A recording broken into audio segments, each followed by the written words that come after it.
করতে আপনাদের সাথে কিছু কমেন্ট শেয়ার করি। ফার্স্টে একজনে কমেন্ট করেছে, ফার্স্ট কমেন্ট করে গেলাম দিদি ভাই, আমার নামটা নিও, খুব সুন্দর হয়েছে ভিডিওটা। আর আজকে কিন্তু তোমার ভিডিও আমি প্রথমবার দেখছি।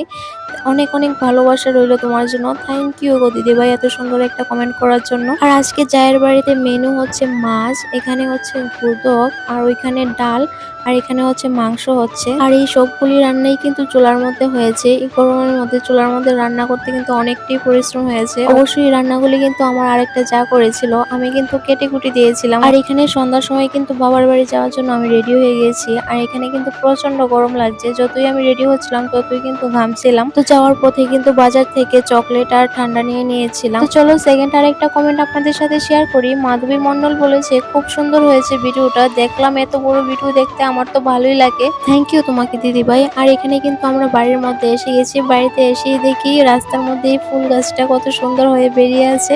আমার তো খুব সুন্দরই লাগলো। আর আমি তো ফুল গাছ দেখা মাত্রই পাগল হয়ে যাই। এখানে কিন্তু আমার হাজবেন্ড আমার বোনদের সাথে মজা করছিল, ভাবছে ওদেরকে ভয় দেখাবে, কিন্তু আমার জন্য প্ল্যানটা চপট হয়ে গেছে। বন্ধুরা আগেই দেখে নিয়েছে আমার হাজবেন্ডকে। তো আজকের ভিডিওটা এতটুকু পর্যন্ত। ভিডিওটা কেমন হয়েছে অবশ্যই